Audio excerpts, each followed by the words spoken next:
Harish, the best academy. Hi friends, welcome to Harish academy. ఈరోజు వార్తలు నిలిచిన జాతీయ అంతర్జాతీయ రాష్ట్రీయ అంశాల గురించి, వార్తలు నిలిచిన వ్యక్తులు, అవార్డులు, పుస్తకాలు, మరి క్రీడా సంబంధిత సమాచారం ఒక్కొక్క అంశాన్ని వివరంగా తెలుసుకుందాం. ఈరోజు ఫస్ట్ టాపిక్ వచ్చేసి ప్రపంచంలోనే మొదటిసారి 3D ప్రింటెడ్ మెదడు కణజాలం వార్తల్లోకి వచ్చింది. ఇప్పటివరకు మనం చాలాసార్లు చూస్తున్నాం 3D ప్రింటెడ్ పోస్ట్ ఆఫీస్ అని, 3D ప్రింటెడ్ బ్రిడ్జ్ అని, 3D ప్రింటెడ్ హౌస్ అని, ఇటువంటివి ఐఐటీలకు సంబంధించి ఎక్కువగా మనం డిస్కస్ చేస్తాము. సో ఇటువంటి ఒక అంశము మానవ మెదడుకి సంబంధించి వార్తల్లోకి వచ్చింది. సో ఒక 3D ప్రింటెడ్ టెక్నాలజీతో మానవ మెదడు కణజాలాన్ని సృష్టించడం జరిగింది. ఏ శాస్త్రవేత్తలు అంటే అమెరికా శాస్త్రవేత్తలు. సో ఇటీవల కాలంలో ప్రపంచంలోని మొట్టమొదటి, అతిపెద్ద, అతి చిన్న, అతి పొడవైన ఇలాంటి ప్రత్యేక పదాలతో ఏదైనా టాపిక్ వార్తల్లోకి వచ్చిందంటే దానికి ప్రియారిటీ ఇవ్వండి. వాటిని మనం సూపర్లేటివ్ టాపిక్స్గా డిస్కస్ చేస్తున్నాము. సో ఈరోజు అలాంటి ఒక సూపర్లేటివ్ టాపిక్ చూడండి. ప్రపంచంలోనే తొలిసారి 3D ప్రింటెడ్ మెదడు కణజాలం, సో బ్రెయిన్ టిష్యూ ఏదైతే ఉంటుందో దాన్ని సృష్టించడం జరిగింది 3D ప్రింటింగ్ టెక్నాలజీతో. ముఖ్యంగా మెదడుకు సంబంధించిన సమస్యలకు కానివ్వండి, నాడీ సంబంధిత సమస్యలకు కానివ్వండి, రానున్న రోజుల్లో ఇదొక విప్లవాత్మక పరిష్కారంగా చూడబోతున్నాం. సో మెదడుకు సంబంధించి, మానవ మెదడుకు సంబంధించి తలెత్తే సమస్యలకు ఇది ఒక పరిష్కారంగా చెప్పొచ్చు. సో ఇక్కడ చూడండి, ఏ శాస్త్రవేత్తలు కనుగొన్నారో గుర్తుంచుకోండి.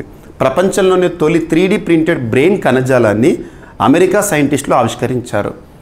ఇది మనిషి మెదడులోని సహజ కణజాలంలాగా పనిచేయగలుగుతుందని న్యూరో సైన్స్ జర్నల్ ఇటీవల చెప్పింది. జర్నల్లో పబ్లిష్ అయింది. సో సైన్స్ అండ్ టెక్నాలజీలో వస్తున్న అద్భుతాలను ఖచ్చితంగా చూడండి. ఎగ్జామినేషన్ పాయింట్ ఆఫ్ వ్యూలో వాటిపైన క్వశ్చన్స్ వచ్చే అవకాశాలు ఉంటాయి. సో ఇటువంటి సూపర్లేటివ్ టాపిక్స్ వార్తలోకి వచ్చిందంటే ఎవరు కనుగొన్నారు, ఉద్దేశం ఏంటి, దట్స్ ఎనఫ్. ఓకేనా. సో ప్రపంచంలోనే మొట్టమొదటిసారి 3D ప్రింటెడ్ మెదడు కణజాలం, బ్రెయిన్ టిష్యూ. అండ్ నెక్స్ట్ మన భారతదేశంలోనే మొదటిసారి సో జిగర్ తాండా పరీక్ష సూపర్ సక్సెస్ అని చెప్పేసి ఒక అంశం వార్తల్లోకి వచ్చింది. భారతదేశ గగనతలానికి సంబంధించి ముఖ్యంగా రక్షణ రంగంలో ఒక అద్భుతం. ఇందులో ఐఐటి పాత్ర. సో చూడండి, భారత గగనతల పరిశోధన, సో మనకి వైమానిక దళానికి సంబంధించి కానివ్వండి ఏదైనా, సో గగనతల పరిశోధన, రక్షణ సామర్థ్యాల పెంపులో కీలక ముందడుగు పడింది IIT Kanpur, Indian institute of Kanpur, ఐఐటికి సంబంధించి మరియు సూపర్లేటివ్ టాపిక్ రెండు కూడా ఇది. దేశంలోనే మొట్టమొదటి hyper velocity expansion tunnel test ఫెసిలిటీని నిర్మించింది. ఎగ్జామినేషన్లో డైరెక్ట్ అడుగుతారు. ఇటీవల దేశంలోనే మొట్టమొదటి hyper velocity expansion tunnel test ఫెసిలిటీని ఏఐఐటి వారు నిర్మించడం జరిగింది. విజయవంతంగా దాన్ని పరీక్షించడం జరిగింది. సో ఇలా hyper velocity expansion tunnel system కలిగి ఉన్న దేశాల జాబితాలో భారతదేశం కూడా చేరింది. దానికి కారణమైన ఐఐటి ఎవరు అంటారు, IIT Kanpur. Very very important. So గగనతల పరిశోధన, రక్షణ సామర్థ్యాల పెంపులో ఇది కీలకమైన ముందడుగు అంట. Very very important. రక్షణ రంగానికి సంబంధించి అండ్ ఐఐటీలకు సంబంధించి రెండింటికి ఇంపార్టెంట్ ఇది. అండ్ నెక్స్ట్ వచ్చేసి IIT Madras, Indian institute of Madras, ఐఐటీలపైన ప్రత్యేక శ్రద్ధ చూపండి. మరొకసారి చెప్తున్నాను. So IIT Madras partners with munitions India limited సంస్థతో, సో ఎంఐఎల్ అంటాం, మ్యూనిషన్స్ ఇండియా లిమిటెడ్, ఆయుధాలకు సంబంధించిన తయారీ సంస్థ. సో ఎందుకోసం టైఅప్ అయ్యారు అంటే ఇక్కడ ఇండిజినస్ పద్ధతిలో పూర్తి స్వదేశీ పరిజ్ఞానంతో 155 mm స్మార్ట్ అమ్యునిషన్స్ ఆయుధాలను తయారు చేయడానికి ఉద్దేశించబడిన ఒప్పందం. ఇటీవల మ్యూనిషన్స్ ఇండియా లిమిటెడ్ సంస్థతో ఒప్పందాన్ని కుదుర్చుకున్న ఐఐటి ఏంటి, ఆ ఒప్పందంలో భాగంగా 155 mm స్మార్ట్ అమ్యునిషన్ ఒక ఆయుధాలను పూర్తి స్వదేశీ పరిజ్ఞానంతో తయారు చేయబోతున్నారంటే ఐఐటి మద్రాస్, ఎంఐఎల్ గుర్తుంచుకోండి. అండ్ నెక్స్ట్ వచ్చేసి అజిత్ పవార్ వర్గాందే అసలైన ఎన్సిపి అని చెప్పేసి national Congress party, Nationalist Congress party అంటాం. అజిత్ పవార్ ఒకప్పుడు ఒక 10 years బ్యాక్ అనుకోండి, రాజకీయాల్లో అపర మేధావి అని చెప్పేవాళ్ళు, అపర చాణక్యుడు అని చెప్పేవారు శరద్ పవార్, మహారాష్ట్రకి సంబంధించి. సో మాజీ కేంద్ర మంత్రి కూడా. అటువంటి శరద్ పవార్కి సంబంధించిన ఎన్సిపి పార్టీ ఏదైతే రీసెంట్గా రాజకీయ పార్టీలో చీలికలు ఏర్పడ్డాయి. గతంలో కదా శివసేన కూడా చీలికలు ఏర్పడ్డట్టు ఏక్నాథ్ షిండే వర్గం అని చెప్పేసి, ఏక్నాథ్ షిండే వర్గానికి అసలైన శివసేన పార్టీ అని చెప్పేసి ఎన్నికల సంఘము ఇటీవల ఆదేశించింది కూడా. అలా ఎన్సిపి, నేషనలిస్ట్ కాంగ్రెస్ పార్టీ కూడా ఇప్పుడు అజిత్ పవార్ వర్గాన్ని అని, ఎందుకంటే శరద్ పవార్ సోదరుడు అజిత్ పవార్ తను రీసెంట్గా ఎన్సిపి నుండి బయటకు వచ్చాడు. బయటకు వచ్చి పార్టీని ఏదైతే ఉంటుందో రెండుగా విభజన జరిగింది. ఈ సమయంలో అజిత్ పవార్ ఆధ్వర్యంలోని ఎన్సీపీ ఏదైతే ఉందో అదే ఎన్సీపీ పార్టీ అని చెప్పేసి ఎన్నికల సంఘం ఇటీవల చెప్పడం జరిగింది. మనందరికీ తెలుసు ఎలక్షన్ కమిషన్ ఆఫ్ ఇండియా, భారత ఎన్నికల సంఘం అనేది ఒక రాజ్యాంగబద్ధ సంస్థ. భారతదేశంలో అత్యున్నత చట్టమైన రాజ్యాంగంలో 15th part of Indian constitution article 324 నుండి 329 వరకు ఎన్నికల నిర్వహణ గురించి చెప్తుంది. అందులో article 324 election commission of India. And ఈ ప్రక్రియలో భాగంగా భారతదేశంలో రాజకీయ పార్టీలను గుర్తించడం కానివ్వండి, రాజకీయ పార్టీలకు గుర్తులను కేటాయించడం కానివ్వండి, సజావుగా ఎన్నికలు నిర్వహించడం కానివ్వండి, ఓటర్ జాబితాను సిద్ధం చేయడం కానీ ఇవన్నీ కూడా ఎన్నికల సంఘం చూస్తూ ఉంటుంది. సో ఇప్పుడు ఏవైనా రెండు వర్గాల మధ్య ఒక రాజకీయ పార్టీ గురించి వివాదం ఏర్పడినప్పుడు కూడా ఆ సమస్యకి కేంద్ర ఎన్నికల సంఘమే అసలైన పరిష్కారం చెప్తుంది. సో ఉదాహరణకు ఒక పార్టీ ఏ అనే పార్టీ ఉంది. ఏ అనే పార్టీ బాగానే నడుస్తుంది, అధికారంలోకి వచ్చింది, అలా 20-30 ఏళ్ళు గడిచింది. అందులో ఉన్న ఒక వ్యక్తి బయటకు వచ్చి ఆ ఏ అనే పార్టీ నుండి కొంతమంది వ్యక్తులను తీసుకెళ్ళాలనుకోండి, రెండు వర్గాలైనాయి. సో ఈ రెండు వర్గాల మధ్య నాది అసలైన పార్టీ ఏ అన్నప్పుడు అప్పుడు మనకి ఎన్నికల సంఘం ఏం చేస్తుందంటే ఎవరిది అసలైన వర్గం అని చెప్పేసి చెప్పే అధికారాన్ని కూడా కలిగి ఉంటుంది. సో అలా రీసెంట్గా శివసేన పార్టీ ఏమో ఏక్నాథ్ షిండే మహారాష్ట్ర ముఖ్యమంత్రి ఉన్నారు కదా, తనది అని చెప్పేసి చెప్పారు. సో ఉద్ధవ్ ఠాక్రే యాక్చువల్గా తరతరాలు చూస్తే బాల్ ఠాక్రే, ఉద్ధవ్ ఠాక్రే వాళ్ళకి సంబంధించిన పార్టీ డెవలప్ అయింది. సో ఇప్పుడు ఏక్నాథ్ షిండే వర్గం, ఎందుకంటే మెజారిటీ అటువైపు ఉందని చెప్పారు. ఇప్పుడు ఎన్సీపీ పార్టీ అనేది అజిత్ పవార్ వర్గాన్ని అని చెప్పేసి ఎన్నికల సంఘం చెప్పడం జరిగింది. చూడండి, నేషనలిస్ట్ కాంగ్రెస్ పార్టీ వివాదాన్ని ఎట్టకేలకు కేంద్ర ఎన్నికల సంఘం పరిష్కరించింది. అజిత్ పవార్ వర్గాన్ని అసలైన ఎన్సీపీగా గుర్తిస్తున్నట్లు ఈసీ ప్రకటించింది. అసలైన ఎన్సీపీ ఎవరిదనే విషయంలో గత కొంతకాలంగా ఆ పార్టీ చీలిక వర్గాలు కుమ్ములాడుతున్నాయి. ఓకేనా. అండ్ నెక్స్ట్ ఎస్టీ జాబితా. మనందరికీ తెలుసు ట్రైబ్, తెగ అనే నిర్వచనం భారతదేశంలోనే అత్యున్నత చట్టమైన రాజ్యాంగంలో ఆర్టికల్ 366 క్లాస్ 25 ఆర్టికల్ 366 క్లాస్ 25లో తెగ నిర్వచనం ఏంటి, లక్షణాలు ఏంటో గురించి చూస్తాం మనం. సో ఇది ఇంపార్టెంట్ ఆర్టికల్ మీకు సొసైటీలో కూడా. సో తెగలను గుర్తించిన విషయంలో ఇటీవల రాజ్యసభ ఆంధ్రప్రదేశ్ రాష్ట్రం నుండి 3 తెగలను గుర్తించడం జరిగింది. గుర్తుంచుకోండి, ఎస్టీల జాబితాలో ఏపీ నుంచి 3 తెగలను గుర్తించడం జరిగింది. ఆ పేర్లు ఏంటో చూడండి.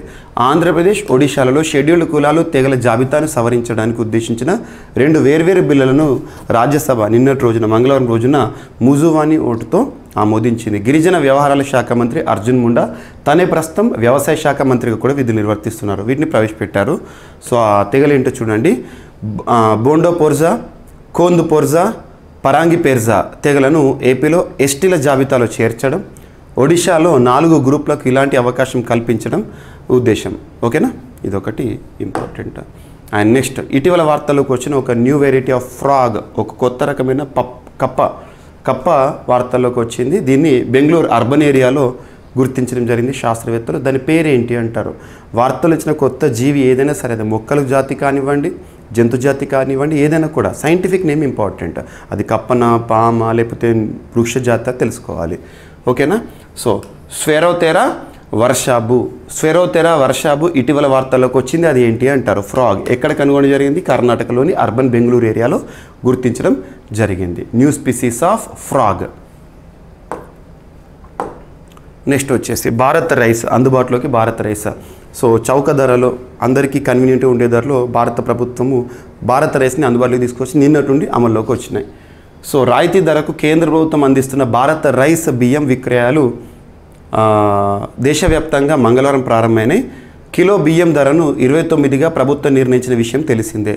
భారత జాతీయ వ్యవసాయ సహకార మార్కెటింగ్ సమాఖ్య నాఫెడ్, భారత జాతీయ సహకార వినియోగదారుల సమాఖ్య మరియు కేంద్రీయ బండార్ రీటైల్ అవుట్లెట్లలో ఈ బియ్యాన్ని విక్రయిస్తారంట. గత ఏడాది కాలంలో బియ్యం ధరలు రిటైల్ మార్కెట్లో 15% మేర పెరిగిన నేపథ్యంలో సాధారణ ప్రజానీకానికి ధరల నుంచి కాస్త ఉపశమనం కల్పించే లక్ష్యంలో కేంద్రం ఇలా రాయితీ బియ్యం అమ్మకాలు ప్రారంభించింది. సగటు భారతీయునికి రోజువారీ ఆహార పదార్థాల ధరలు అందుబాటులో ఉంచేందుకే ఇలా బియ్యాన్ని రాయితీ ధరకు విక్రయిస్తున్నట్లు సబ్సిడీ రైస్ అమ్మకాల ప్రారంభోత్సవం సందర్భంగా చెప్పడం జరిగింది. 5 కేజీలు 10 కేజీల ప్యాకెట్లలో భారత్ రైస్ అందుబాటులో ఉంటుందంట. సో భారత్ రైస్ ఇక ప్రభుత్వమే నేరుగా ప్రజలకు కన్వీనియంట్ ధరలో బియ్యము, ఈ నిత్యావసరాలు అందుబాటులో ఉండాలని చేస్తున్న చర్య. అండ్ ఇటీవల ఉత్తరాఖండ్ రాష్ట్ర ప్రభుత్వం ప్రారంభించిన ఒక క్యాంపెయిన్, అవగాహన కార్యక్రమం, ప్రజల్లో అవగాహన కల్పించిన, ముఖ్యంగా డ్రగ్స్కి బానిసలు కాకుండా ఈ డ్రగ్స్ అనే మహమ్మారి వల్ల జరిగే అనర్థాలు ఏంటి, పర్యవసానాలు ఏంటి తెలియజెప్పడానికి ఒక క్యాంపెయిన్ ప్రారంభించారు. Dhami అగెయినిస్ట్ drugs campaign. Dhami అగెయినిస్ట్ drugs campaign. Uttarakhand రాష్ట్రంలో ప్రస్తుతం బీజేపీ అధికారంలో ఉంది. రాష్ట్ర ముఖ్యమంత్రిగా పుష్కర్ సింగ్ ధామీ గారు విధులు నిర్వర్తిస్తున్నారు. ఇటీవల తరచూ వార్తల్లోకి వస్తుంది important state to be focused for any competitive examination because article 44 అనేది రీసెంట్గా అమల్లో ఉంది ఆ రాష్ట్రానికి సంబంధించి. సో గుర్తుంచుకోండి, ఉమ్మడి పౌరస్మృతి అమలు చేయబోతున్న, స్వాతంత్రం తర్వాత అమలు చేయబోతున్న మొదటి రాష్ట్రంగా కూడా అతి త్వరలో చూడబోతున్నాం. అండ్ నెక్స్ట్, భారత్లో చిన్నారులపై కోవిడ్ అవరోధాల ప్రభావం అనే అంశం వార్తల్లోకి వచ్చింది. సో బరువు తక్కువ పిల్లల సంఖ్యలో 14% పెరుగుదలంట. సో కోవిడ్ మహమ్మారి సమయంలో భారత ఆహార వ్యవస్థల్లో తలెత్తిన అవరోధాలు చిన్నారులపై తీవ్ర ప్రభావం చూపాయని తాజా అధ్యయనం పేర్కొంది. లాక్డౌన్ కాలంలో పిల్లలకు పోషకాహారం సరిగా లభ్యం కాలేదని పేర్కొంది. ఢిల్లీలోని Tata Cornell institute for agricultural and nutrition ఈ అధ్యయనం నిర్వహించింది. గుర్తుంచుకోండి, భారత్లో చిన్నారులపై కోవిడ్ అవరోధాల ప్రభావం ఉందంట. సో బరువు తక్కువ పిల్లల సంఖ్యలో 14% పెరుగుదల నమోదైందంట. అండ్ ఒక పర్సన్ వార్తల్లోకి వచ్చారు. ఇటీవల ఒక దేశం యమన్ దేశానికి, యమన్ ఇంపార్టెంట్ కంట్రీ, మనకి ఎర్ర సముద్రాన్ని ఆనుకొని ఉన్న దేశాలలో 6 దేశాల్లో యమన్ ఒకటి. ఆ యమన్ కేంద్రంగానే హౌతీ రెబల్స్ ఈ గల్ఫ్ ఆఫ్ ఎడెన్ ప్రాంతంలో, బాబెల్ మ్యాండబ్ ప్రాంతంలో ఎర్ర సముద్రం నుండి ప్రయాణిస్తున్న షిప్లపై దాడులు చేస్తున్న ఇరాన్ దన్నుగా. సో ఇవన్నీ గుర్తుంచుకోండి. సో యమన్కి నూతన ప్రధానమంత్రిగా ఒక వ్యక్తి ఇటీవల వార్తల్లోకి వచ్చారు. తన పేరు ఏంటంటే doctor Ahmed Awhad bin Mubarak. Doctor Ahmed Awhad bin Mubarak ఇటీవల ఏ దేశానికి నూతన ప్రధాని అని అడగవచ్చు? సో యమన్. సో ఇవి ఫ్రెండ్స్ ఈరోజు వార్తలు ఇచ్చిన అంశాలు. ఒకసారి ర్యాపిడ్గా చూస్తే, ప్రపంచంలోని తొలి 3D ప్రింటెడ్ మెదడు కణజాలం వార్తల్లోకి వచ్చింది. అమెరికన్ శాస్త్రవేత్తలు సృష్టించారు. అండ్ జిగర్ తాండా పరీక్ష super success. IIT Kanpur and IIT Madras munitions India limited సంస్థతో కుదుర్చుకున్న ఒప్పందం. Next, election commission of India Ajit Pawar వర్గానిది అసలైన ఎన్సీపీ అని చెప్పేసిన అంశము.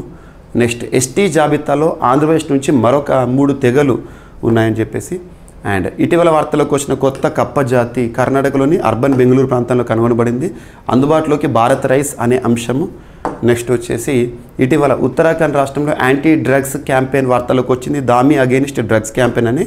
అండ్ నెక్స్ట్, భారత్లో చిన్నారులపై కోవిడ్ అవరోధాల ప్రభావం పైన ఇటీవల ఢిల్లీలోని Tata Cornell institute for agriculture and nutrition వారు చేసిన అధ్యయనం. నెక్స్ట్ వచ్చేసి, యమన్ దేశానికి నూతన ప్రధానమంత్రిగా డాక్టర్ అహ్మద్ అవాద్ బిన్ ముబారక్ గారు వార్తల్లోకి వచ్చారు.